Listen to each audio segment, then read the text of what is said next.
Hello everyone, स्वागत है आप सबका learning with Gautam YouTube channel में। तो आज के इस वीडियो में हम करने वाले हैं बिहार बोर्ड क्लास 12 हिंदी का जो सेटअप एग्जाम हुआ था आप लोगों का, उसके सब्जेक्टिव क्वेश्चन आंसर को, जो कि आपके आने वाले बोर्ड एग्जाम के लिए भी काफ़ी ज़्यादा इंपॉर्टेंट है, क्योंकि इसी से कई सारे क्वेश्चन आपको आपके बोर्ड एग्जाम में देखने को मिल जाएगा। तो आप लोग वीडियो को अच्छे से और ध्यानपूर्वक देखिएगा। तो चलिए शुरू करते हैं फर्स्ट क्वेश्चन से। और फर्स्ट क्वेश्चन क्या हमारा, जो कि आपके सेटअप एग्जाम में पूछा गया था। तो फर्स्ट क्वेश्चन है कि गौतम बुद्ध ने आनंद से क्या कहा। बुद्ध जो थे उन्होंने आनंद से क्या कहा था, कौन सी बात बोली थी। तो बुद्ध ने आनंद से कहा था कि आनंद, मैंने जो धर्म चलाया था वह 500 सहस्त्र वर्ष तक चलने वाला था, किंतु अब केवल 500 वर्ष ही चलेगा। क्यों चलेगा? क्योंकि उन्होंने नारियों को, यानी कि मैंने नारियों को भिक्षुणी बनने का अधिकार दिया है। ये कौन कहते हैं? तो ये बुद्ध कहते हैं आनंद से। समझ गए होंगे आप लोग कि गौतम बुद्ध ने आनंद से क्या कहा था। तो बुद्ध ने आनंद से कहा था कि आनंद, मैंने जो धर्म चलाया था वह 500 सहस्त्र वर्ष तक चलने वाला था, किंतु अब केवल 500 वर्ष ही चलेगा, क्योंकि मैंने नारियों को भिक्षुणी बनने का अधिकार दे दिया है। पहला क्वेश्चन समझ गए। चलिए दूसरा क्वेश्चन देखते हैं। तो दूसरा क्वेश्चन है हमारा कि आर्ट ऑफ कन्वर्सेशन क्या है। आर्ट ऑफ कन्वर्सेशन क्या है या फिर किसे कहते हैं। ये पहला चैप्टर से ही क्वेश्चन है, एकदम सिंपल सा इसका आंसर होगा कि आर्ट ऑफ कन्वर्सेशन किसे कहते हैं। तो बोलने की वह कला जो बोलने में सहज हो और किसी को सुनने पर उसके कान को सुख मिले, उसे ही आर्ट ऑफ कन्वर्सेशन कहते हैं। एकदम आसान सा इसका आंसर है कि आर्ट ऑफ कन्वर्सेशन किसे कहते हैं। तो बोलने की वह कला जो बोलने पर सहज हो और सुनने पर कान को सुख मिले, उसे ही आर्ट ऑफ कन्वर्सेशन कहते हैं। और यूरोप के लोगों में बातचीत करने का हुनर है, उसे ही आर्ट ऑफ कन्वर्सेशन कहते हैं। समझ गए कि यूरोप के लोगों में ना ये बातचीत करने का हुनर है, जो कि किसी के बोलते हैं तो आसानी से बोला जाता है और किसी को सुनने में उसके कान को सुख मिलता है। ये जो है ना, ये हुनर यूरोप के लोगों में है और उसे ही आर्ट ऑफ कन्वर्सेशन कहते हैं। तो आप लोग समझ गए होंगे कि आर्ट ऑफ कन्वर्सेशन किसे कहते हैं। तो बोलने की वह कला जो बोलने में सहज हो, यानी कि आसानी हो और किसी को सुनने पर उसके कान को सुख मिले, उसे ही आर्ट ऑफ कन्वर्सेशन कहते हैं। चलिए तीसरा क्वेश्चन देखते हैं। तो तीसरा क्वेश्चन क्या हमारा कि लहना सिंह के गांव से आया तुर्की मौलवी जो था वो क्या कहता था। चैप्टर दूसरा का ये क्वेश्चन है कि लहना सिंह के गांव से जो आया तुर्की मौलवी था वो सबको क्या कहता था। तो लहना सिंह के गांव में से आया तुर्की मौलवी जो था वो कहता था कि जर्मनी वाले जो हैं, जर्मनी वाले वो पंडित बन गए हैं। वेद पढ़ करके, वेद जो होता है चार वेद जो है, वही वेद पढ़ पढ़ के विमान चलाने की विद्या भी जान गए हैं। ये कौन कहता था? ये सब बात कहता था लहना सिंह के गांव से आया तुर्की मौलवी। क्या कहता था? तो लहना सिंह के गांव से आया तुर्की मौलवी जो था वह कहता था कि जर्मनी वाले बड़े पंडित बन गए। कौन बड़े पंडित बन गए? तो जर्मनी वाले जो है वो बड़े पंडित बन गए हैं, वेद पढ़ पढ़कर विमान चलाने की विद्या जान गए हैं। और क्या कहता था वो मौलवी? तो मौलवी कहता था कि मंडी में बनियों को बहकाता था। वो जो मौलवी था ना, वो मंडी जो होता है सब्जी मंडी या किसी भी व्यापारी का मंडी जो होता है, उसमें मंडी में बनियों को जो होता था, बनियों को बहकाता था। कहता था कि डाक खाने से रुपया निकाल लो, क्योंकि सरकार का जो राज्य है वो जाने वाला है। समझ गए होंगे आप लोग। देख लीजिए क्वेश्चन क्या था कि लहना सिंह के गांव से आया तुर्की मौलवी जो था वो सबको क्या कहता था। तो सबको कहता था कि जर्मनी वाले बड़े पंडित बन गए हैं, वेद पढ़ पढ़ के विमान चलाने की विद्या जान गए हैं। और मंडी में जो बनिया सब रहते हैं उसको बहकाता था, उसको बोलता था कि डाक खाने से अपना रुपया निकाल लो, क्योंकि सरकार का राज जाने वाला है। समझ गए होंगे आप लोग। देख लीजिए एक बार और। अब चलिए तीसरा क्वेश्चन हो गया, अब चौथा क्वेश्चन देखते हैं।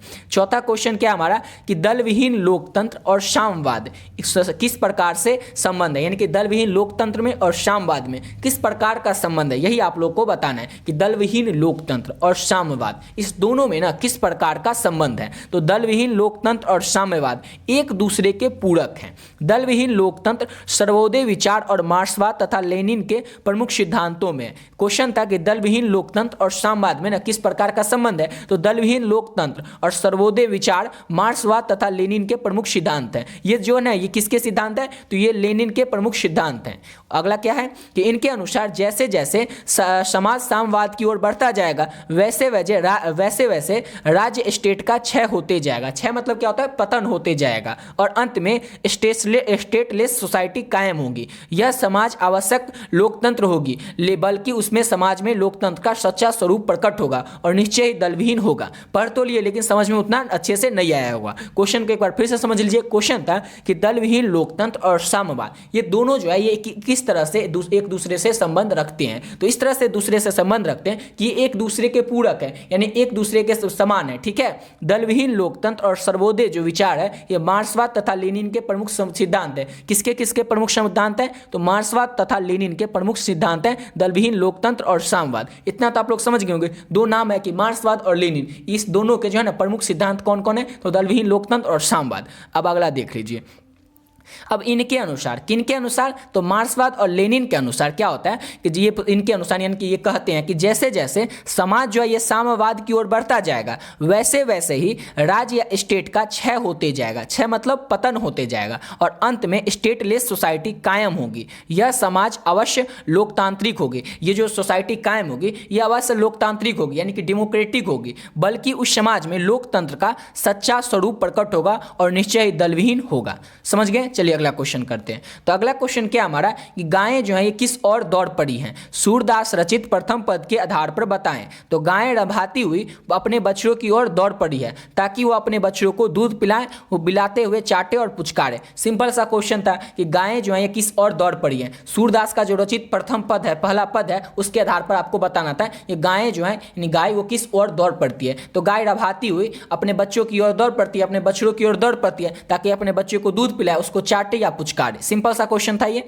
उसका छठा क्वेश्चन क्या हमारा कि तुलसी सीता से कैसी सहायता मांगते हैं। तो तुलसी कौन? तो तुलसीदास जी जो है वो सीता जी से, राम जी की जो सीता जी है उनसे किस तरह की सहायता मांगते हैं। तो तुलसी सीता से वचनों की सहायता मांगते हैं। और वचनों मतलब अर्थात वाणी की सहायता मांगते हैं यानी कि बोली की सहायता मांगते हैं। तुलसीदास जी जो है वो सीता जी से बोली की सहायता मांगते हैं। वो सीता जी से कहते हैं कि सीता माता से वो कहते हैं कि यदि प्रभु मेरा नाम दशा पूछे तो उन्हें बता देना कि मैं दीन निर्बल हूँ और उन्हीं का नाम लेकर अपना पेट भरता हूँ। यानी तुलसीदास जी जो है वो सीता जी से कहते हैं कि सीता जी जैसे प्रभु यानी कि प्रभु मतलब श्री रामचंद्र जी जैसे उनके बारे में पूछे सीता जी से, जैसे प्रभु श्री रामचंद्र जी तुलसीदास जी के बारे में पूछे तो तुलसीदास जी उन्हें बताएं, यानी कि तुलसीदास जी कहते हैं सीता जी को कि सीता जी राम जी को बताएं कि तुलसीदास जी जो है वो दीन निर्बल हैं और उन्हीं का नाम लेकर अपना पेट भर रहे हैं। समझ गए आप लोग कि तुलसीदास जी सीता जी से कैसी सहायता मांगते हैं। तो तुलसीदास जी सीता जी से अपने वचनों की यानी कि अर्थात वाणी यानी कि बोली की सहायता मांगते हैं कि सीता जी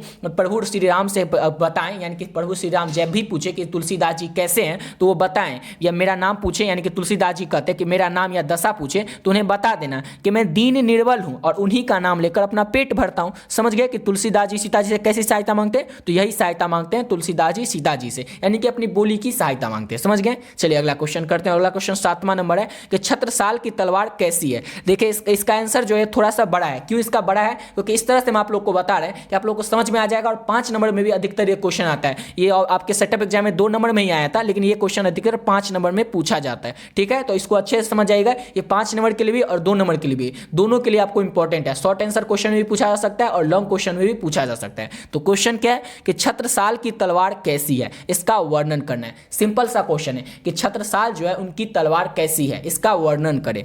तो छत्रसाल की जो तलवार की धार है इतनी तेज है कि वो अंधकार को चीरकर निकलते सूर्य के समान चमकती प्रतीत होती है। जब अंधेरा रहते तो पूरा अंधेरा सा रहता है, उसमें सूर्य भगवान जैसे ही निकलते हैं तो अंधकार को चीर कर निकल जाते हैं। वैसे ही छत्रसाल की तलवार है।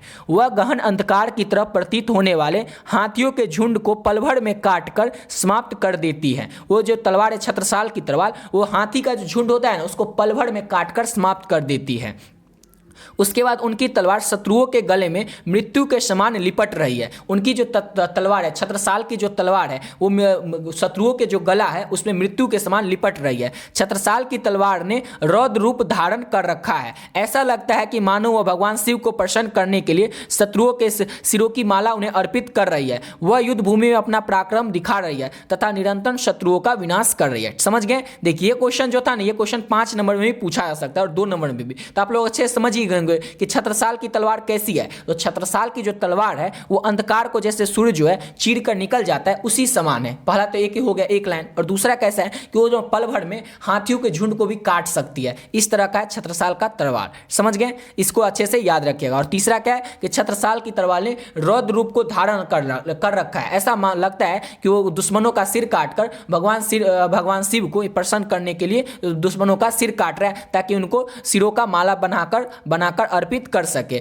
वह युद्ध भूमि में अपना पराक्रम दिखा रही है। छत्रसाल की जो तलवार है वो युद्ध भूमि में अपना पराक्रम दिखा रही है तथा निरंतर शत्रुओं का विनाश कर रही है। इसी तरह की है छत्रसाल की तलवार। अच्छे से समझ गए और इस क्वेश्चन को याद रखिएगा क्योंकि ये क्वेश्चन 2 नंबर में पूछा जा सकता है और 5 नंबर में भी क्वेश्चन पूछा जा सकता है। चलिए अगला क्वेश्चन करते हैं। तो अगला क्वेश्चन है हमारा कि चातकी किसके लिए तरसती है। चातकी है कौन? तो चातकी जो है एक पक्षी है। ये जो पक्षी है ये किसके लिए तरसती है? तो चातकी एक पक्षी है जो कि स्वाति की बूंद के लिए तरसती है। ये ये पक्षी स्वाति नक्षत्र का ही जल ग्रहण करती है, इसलिए वो सालों भर स्वाति के जल की प्रतीक्षा करती है और जब स्वाति का जल मिलता है तो उसे ग्रहण करती है। क्वेश्चन क्या था हमारा कि चातकी, यानी कि चातकी एक पक्षी है जो कि किसके लिए तरसती है, तो पानी की बूंदों के लिए तरसती है। वो कौन सी पानी की बूंदों के लिए तरसती है, तो स्वाति जो है ये नक्षत्र का ही जल ग्रहण करती है और जो जल जब आता है तभी वो उसे पीकर अपना प्यास बुझाती है। तो क्वेश्चन था कि चातकी किसके लिए तरसती है, चातकी जो कि एक पक्षी है वो तरसती है स्वाति की बूंद के लिए।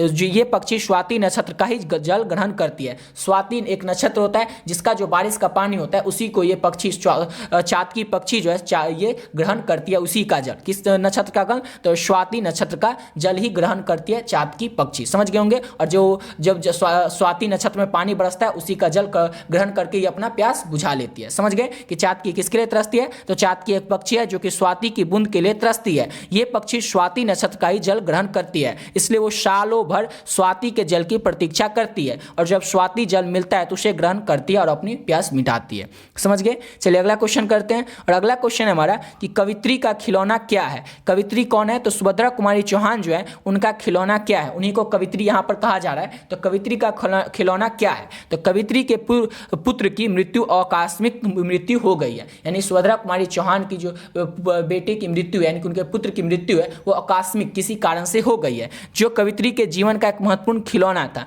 हर एक बच्चा अपनी माँ के लिए खिलौना होता है, वैसे कवित्री के लिए भी उनका बेटा एक खिलौना था, यानी कि महत्वपूर्ण खिलौना था। वो महत्वपूर्ण खिलौने के रूप में अपने पुत्र को स्वीकार करती है, अतः कवित्री का खिलौना उसका पुत्र ही है। क्वेश्चन था कि कवित्री का खिलौना क्या है, तो कवित्री का खिलौना जो है वो उसका पुत्र है जिसका कि आकस्मिक मृत्यु हो गई है और उसी के कारण सुभद्रा कुमारी चौहान जो है वो शोक में डूबी हुई है और उसे याद कर करके दुखी हो ही जा रही है। समझ गए कि कवित्री का खिलौना क्या है, तो आप लोग एक लाइन में भी लिख सकते हैं कि कवित्री का खिलौना यानी कि सुभद्रा कुमारी चौहान का खिलौना उसका पुत्र ही है जिसका कि आकस्मिक मृत्यु हो गई है। समझ गए। 9वां क्वेश्चन। अब लास्ट क्वेश्चन करते हैं 10वां नंबर क्वेश्चन। तो 10वां क्वेश्चन है हमारा कि नर और नारी एक ही द्रव की बनी दो प्रतिमाएं हैं, कैसे। ये चैप्टर 4 से क्वेश्चन है, अर्धनारीश्वर से, जिसके कि लेखक रामधारी सिंह दिनकर हैं। तो क्वेश्चन है हमारा कि नर और नारी एक ही द्रव की बनी दो प्रतिमाएं हैं, कैसे, ये आपको बताना है। तो आरंभ में नर और नारी बहुत कुछ समान थे। आरंभ में यानी कि शुरुआत जब हुआ था इस पृथ्वी का, उस समय में नर और नारी जो थे उनमें बहुत कुछ समान ही था, मतलब एक रंग ही था, दोनों एक जैसे ही काम करते थे। आज भी प्रत्येक नारी कहीं न कहीं कोई प्रच्छन्न नारी और नर, और प्रत्येक नर में कहीं एक छिपी हुई नारी है। यानी कहा जा रहा है कि आज भी कई सारे पुरुषों में एक छिपी हुई नारी है और नारी में छिपा हुआ एक पुरुष है। ठीक है।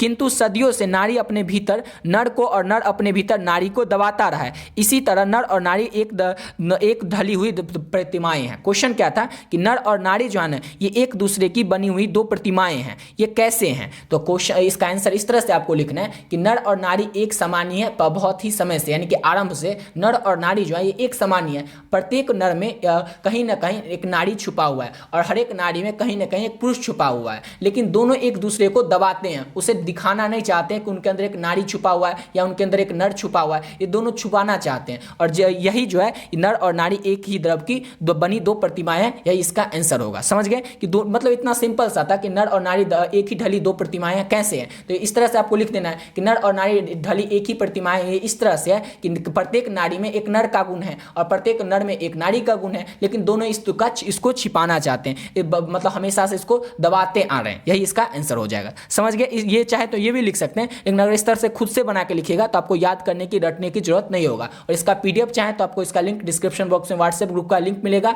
उस लिंक से आप लोग व्हाट्सएप ग्रुप में ज्वाइन हो जाएगा, वहां से आप लोग को इसका पीडीएफ मिल जाएगा। और इससे क्या कीजिएगा, आप लोग बार बार इसका रिविजन कर लीजिएगा ताकि जो भी क्वेश्चन आपके बोर्ड एग्जाम में पूछा जाए वो आपसे छूटे नहीं। ठीक है। तो मिलते हैं नेक्स्ट वीडियो में और नए वीडियो के साथ।